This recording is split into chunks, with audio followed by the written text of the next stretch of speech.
Right season, episode 18. What? Caamas.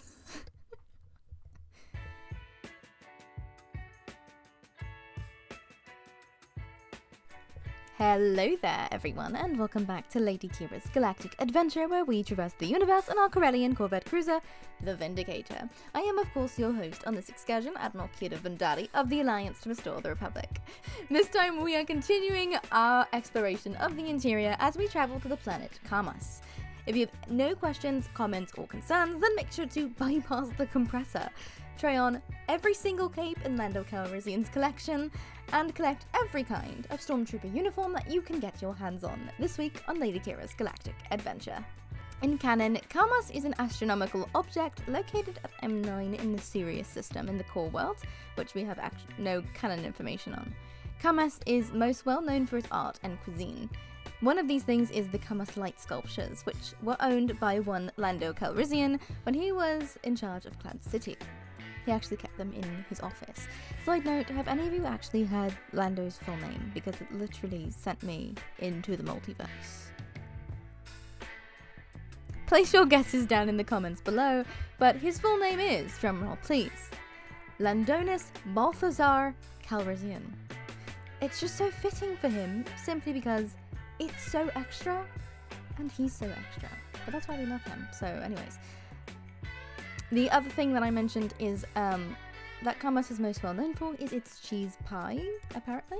This is a weird story regarding someone who shares my name, who you may know as Lady Qi'ra of Crimson Dawn, and let me know that I am not her, but Qi'ra is quite a common name on Corellia, which happens to be where I'm from as well. And I'm not in the mood to tell this story though, so we're going to move on. During the time of the Galactic Empire, Caamas would suffer as a planet so horribly their fate would be comparable to the atrocities on Alderaan. And on that note, that's everything I have on in canon. And on that note, that's everything I have in canon. So we're gonna pop on those Legends lenses you have under your seats and learn some more about it. And yes, I'm gonna be more coy about that stupid bit every single episode. In Legends, Caamas was a highly populated marsh world in the Sirius system, so you know what that means. It's system time, baby. It's system time.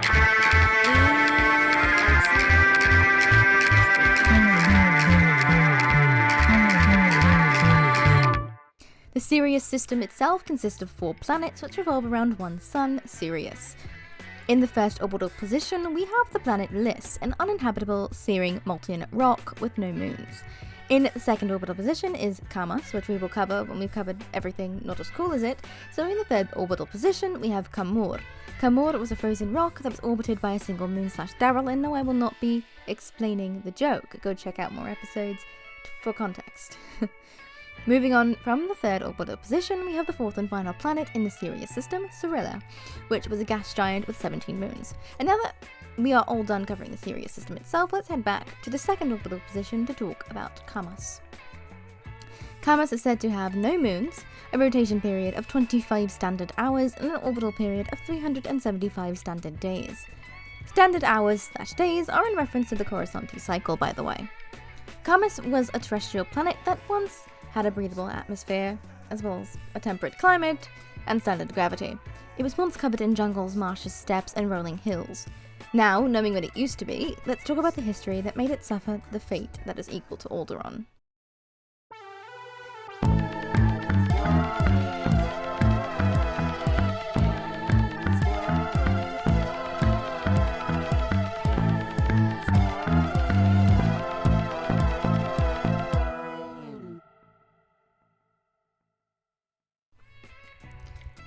Before the times of the Republic, the planet was home to the Behemoths as well as the Caamas people. The Behemoths were a predatory species, which we will talk about later, but the Caamas people, on the other hand, we'll get into right now. The Caamas are a mammalian sentient species that, they kind of look like furbies. I'll put a picture on the screen so you can see it.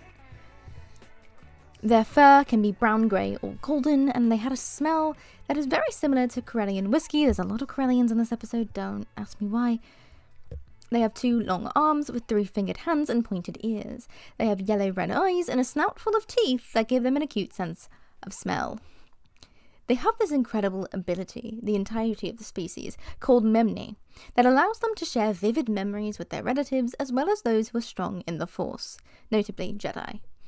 It is because of this ability that the Caamas people are as peace-loving as they are, because in seeing these memories, they would project so vividly as if it would be as if you were witnessing it yourself. Like, imagine reliving the same hateful or angry memories from someone else's mind in your own over and over again. Like, that doesn't sound like a lot of fun. And that's all I got. Well, that's all I really want to get into on the Caamas people right now. Let's get back to the history. At around 30,000 BBY, Caamas was ruled by the Rakatan Infinite Empire, who I talked about in my episode on Tithon, which you should go check out. Fun fact, the Rakata used 4 space hyperdrives to travel the galaxy, which must be a more sustainable energy source, than to burn a gas or coaxium. Anyways, Caamas was one of the founders of the Galactic Republic in 25,053 BBY. Early legends claim that the Jedi learned their morality from the Caamas people themselves, as Caamas, as a word, came to be known as, quote, friend from afar, or, quote, stranger to be trusted, in other translations across the galaxy. Despite their connection, few Caamas actually ever became Jedi or even studied under them, but some did. They did build a Jedi temple on Caamas, though, established for learning and practicing morality from the source, basically. During a time known as the Pius Dea era, or basically Galactic Crusades that lasted from 11,987 BBY to 10,966 BBY, the Caamas refused to support those inquisitions, by the way, which, good on them, because that's a lot of death that doesn't need to happen. Coming back to this later, I think we need to do an episode on the PSD era, because it's very dense. Not as dense as Alcicon, because Alcicon is like 17,000 years worth of like conflict or something. I don't remember the exact date range, but this is dense. Prior to the beginning of the Clone Wars, the planet was represented in the Galactic Senate by Escharin Ota'ain, who opposed the Military Creation Act alongside fellow senators Padme Amidala, Bail Organa, Mon Mothma, the crew. But Caamas itself would remain loyal to the Republic during the Clone Wars, surprisingly. Due to their pacifist mentality, they found the war very distasteful, and I'm unsure why they didn't join the neutrality of the Mandalorians. Whatever. But this is when everything starts to go downhill, because the Empire comes in and things really start to hit the fan. And this is the point in the episode where things are about to get very serious, so the jokes are going to be at a minimum. Palpatine is, mind my huddies, a messy bitch, as has been proven time and time again in literally everything. Palpatine respected the Caamas people and their loyalties, but grew tired of their old Republic ideas. So naturally, as he did to the Lasat people and the Geonosians, Palpatine ordered a planetary bombardment of Caamas in 19 BBY shortly after the creation of the Empire. The Jedi Temple on Caamas was ruined, suffering many direct hits at Palpatine's direction. Obviously, there weren't many Jedi there. Most of the other Jedi temples, except the one on Coruscant, were abandoned at this point. But it's what it stands for, which is Jedi propaganda, right? Many survivors of this incident fled to other worlds, including, ironically, Alderaan. It was here that one of the largest communities of the Caamas remnant settled, hoping to find sanctuary, only to die a couple of years later when that too was destroyed by the first Death Star.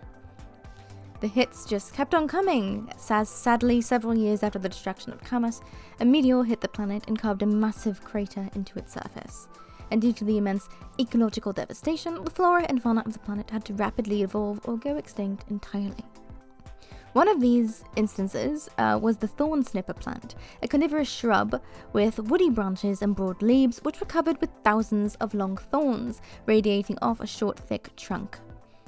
The roots were sensitive to vibration to the point where if it sensed footfalls in the general vicinity of its root system, it would fire volleys of thorns, which, although weren't poisonous, are deadly in number, like a gaggle of toxic fanboys. Those creatures killed by the thorns would decompose and feed the plant via, like the circle of life. The very notion of this would attract more creatures to the plant's vicinity, further extending the life cycle. You know, that's how that works. Another creature affected by this devastation was one I mentioned briefly before, the behemoth, which was regarded as a predator species, but I don't really know what it looked like before the bombardment. After it, though, most of these creatures died out, but the ones that survived did so by hibernating underground. And when they came out, they were gradually altered by the excess radiation and became what is known as the mutated behemoths.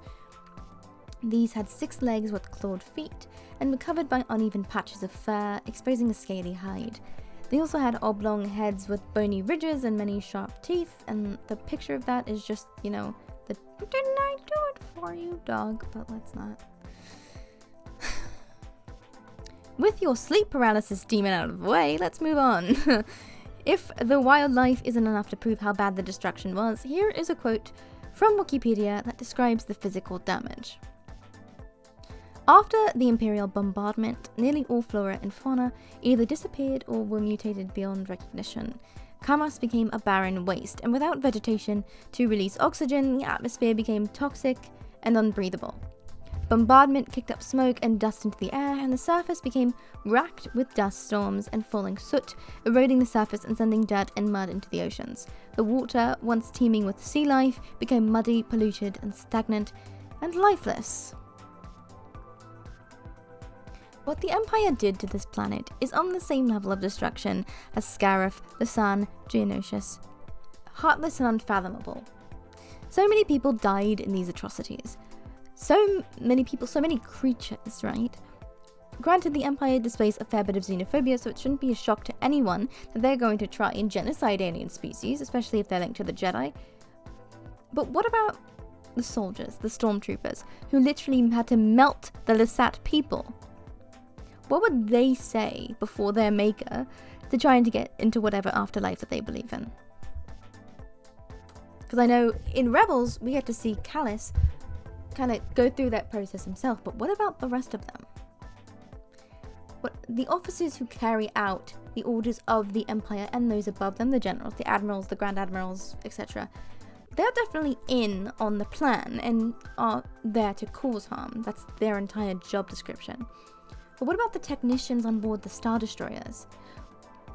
What about the people physically firing the laser cannons on the Death Star? Are they turning away from the responsibility of destroying entire planets with billions of inhabitants and placing the blame solely in the hands of those who give the orders, or are they looking away from the light? Feel free to tell me your opinions on the situation in the comments down below. Anyways, during the New Republic period, the Caamas that survived the attacks went back home and founded the Refuge City, where they hoped to decontaminate and rescue their blighted world.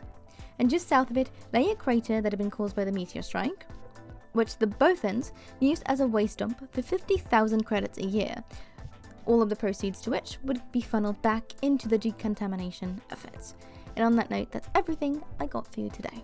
And that is everything I have for you on Caamas in both canon and legends. I hope you enjoyed your journey this week and your stay so far aboard the Vindicator. If you have any questions or concerns about your stay, feel free to bring it up with one of our personnel on board via a private message or a DM. Perhaps on our TikTok accounts at Shadow Collective Rules or at Unidentified Robot. Or maybe on Instagram at Lady Qi'ra, or perhaps in the review of our show, please. Or perhaps if you want more of me, I don't know why you would, but you can head on over to patreon.com/LadyQira Productions, and for only $5 a month, you can have access to tons of additional content in our exclusive Discord community. All of those usernames and the respective platforms will be listed in the show notes and in the description.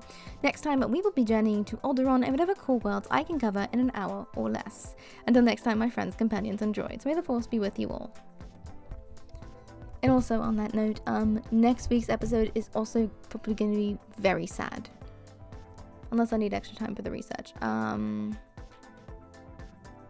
Come with an open heart and bring tissues.